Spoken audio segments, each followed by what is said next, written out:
اخواتي واصدقائي واحبائي متابعيني في كل مكان، السلام عليكم ورحمه الله وبركاته. ان شاء الله النهارده هنعمل الدونت المحشي بالشوكولاته النيوتيلا، وممكن تعملي اي حشوات تانية بس احنا هنحشيه بالشوكولاته النيوتيلا. تعالوا نشوف مكوناتنا ايه هي وهنعمل الدونت بتاعنا ازاي. يلا بينا. اول حاجه عندي المكونات، انا عندي 4 كوبايات دقيق، عليهم تلت كوبايه سكر، تلت كوبايه زبده بدرجه حراره الغرفه او تكون متسيحه، كوبايه لبن، 2 بيضة مع الفانيليا و2 خميرة فورية. هجيب اللبن طبعا يكون دافي، هحط عليه الخميرة والسكر عشان نقلبهم كده كويس ونسيبهم يتفاعلوا مع بعض عشان العجينة تبقى متخمرة كويس جدا. طبعا لازم تجربي الخميرة بتاعتك قبل ما تستخدميها. هسيبها تتفاعل مع بعض وهكون حضرت البولة وحطيت فيها الدقيق، طبعا الدقيق انا نخلاه، وهحط عليها 2 بيضة، وهحط عليهم التلت كوباية زبدة. تمام. وهحط طبعا الخميره بتاعتي تفاعلت، انا طبعا بكمل الزبده.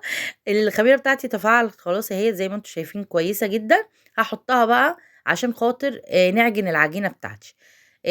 طبعا انا كل الحاجه بنزل السوائل كلها عشان خاطر المقادير تبقى مظبوطه.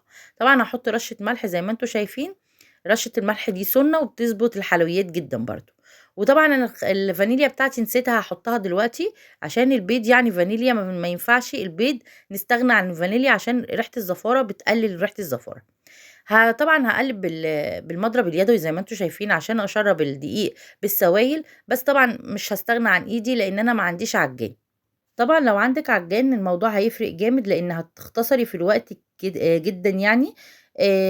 انا طبعا ما عنديش عجان فانا هعجن بايدي كالعاده زي ما انتم عارفين. هعجن طبعا العجينه بتاعتي، العجينه دي بتحتاج عجن كويس جدا عشان احنا عايزين عجينه طريه لينه كده، ما تبقاش عجينه ناشفه عشان الدوناتس بتاعنا يطلع هش وحلو. طبعا انا هعجن، هقفل الكاميرا واعجن وارجع لكم تاني. انا هنا اهو بعد ما عجنت، بص العجينه طريه ازاي في ايديا، ملبن كده في ايدي.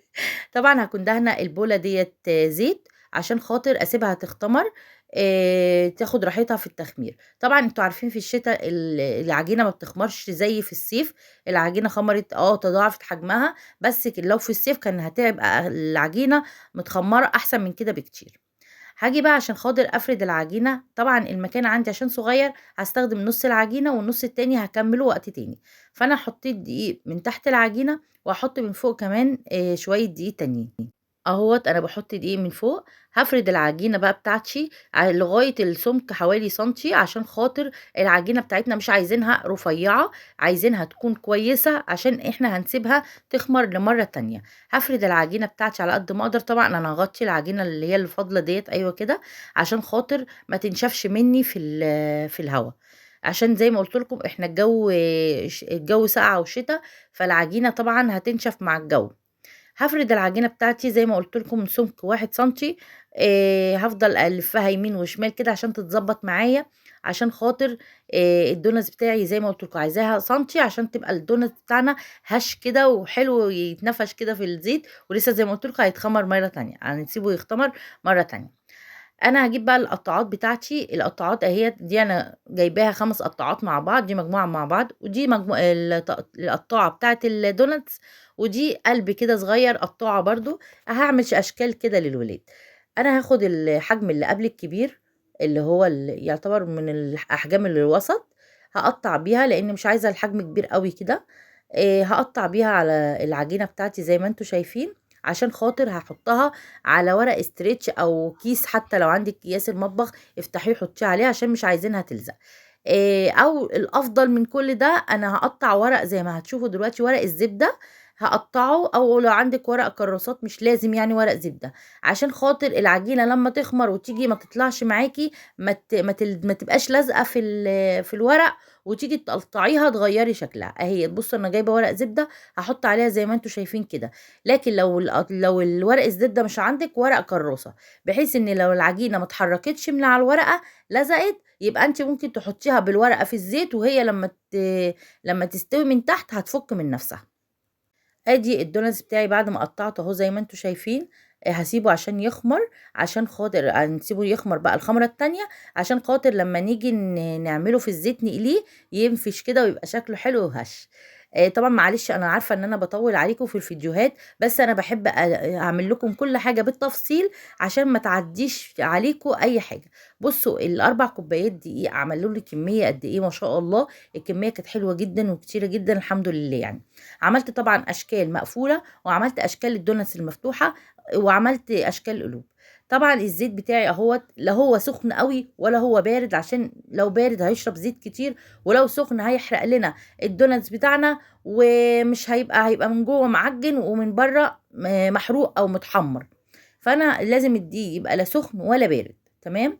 انا بحط الدوناتس اهو، بصوا دي ما اتحركتش معايا اهو، ده اللي انا بقوله لكم، ان دي ما اتحركتش هي معايا من الورقه. فانا رحت حطاها بورقتها، وهشيل الورقه دلوقتي لما تبتدي ان هي ايه تشد نفسها شويه. تمام اهي. هنيجي بقى نقلي الدونات بتاعنا. طبعا انا قليت معاكم قبل كده دوناتس، فانا مش هوريكم المرحله كلها. بس هنقليه على الوشين طبعا، ما نحرقهوش، يبقى متحمر التحمير الحلو لكن ما نحرقهوش. هقلي الدوناتس بتاعي عشان خاطر نحط بقى التحبيشات بتاعتنا اللي احنا هنعملها. طبعا انا هحشي نوتيلا، بصوا اهوت. انا هقلبهم معاكم اهوت واحده ولا كام واحده، وهقفل الكاميرا واكمل الآلية بتاعتي، وبعد كده ايه هرجع لكم وانا بحشي. طبعا زي ما قلت لكم مش عايزين نحرقه، عايزينه يبقى متحمر شكله حلو وفي نفس الوقت مستوي. تمام. ادي الدونات بتاعي اهوت، بعد ما خلاص انا قلبته هطلعه بقى.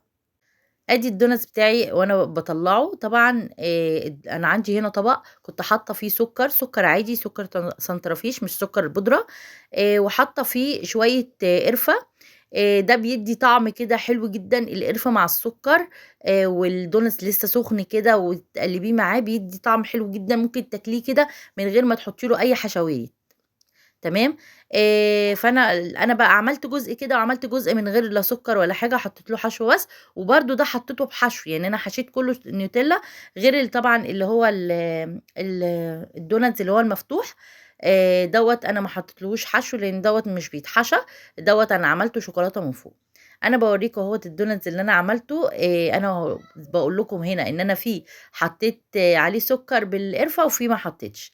طبعا انا بفتح هنا الدوناتس اهو زي ما انتم شايفين، هفتحه باي حاجه رفيعه عندي.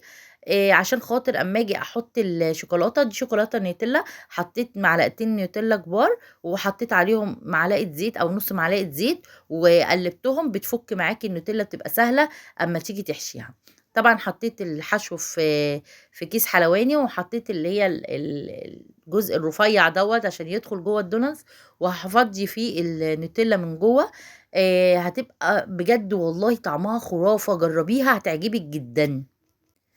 اهوت زي ما انتم شايفين انا حشيته. طبعا انا كنت دلوقتي محتاره احطه فين، رحت جايبه طبق وحطيت فيه اللي هو المحشيه عشان اعرف المحشي من الساده. هو كده كده بيبان، بس انا عشان ايه احطه. طبعا انا خلصت كل الكميه، بصوا كميه قد ايه طلعت. طبعا ده اللي انا حطيت عليه الشوكولاته الشوكولاته الخام. سيحتها ورحت حطاهم زي ما عملت معاكم قبل كده الدونات. لكن اللي في الطبق اللي هما الساده دولت ان انا حشيهم نيوتيلا من جوه. طبعا جبت الفارميسير ورشيته من فوق. وكده الفيديو بتاعنا خلص، يا رب يكون عجبكم. لو عجبكم فيديو ما تنسوش اللايك والشير والسبسكرايب. زي ما شفنا عملنا الدونات بطريقه سهله جدا وبسيطه ازاي، وهيعجب الاولاد جدا، وطعمه بصراحه تحفه والله. لو عجبكم الفيديو ما تنسوش تعملوا لايك وشير وسبسكرايب، وتفعلوا الجرس عشان يوصلكم كل جديد من فيديوهاتنا. باي باي.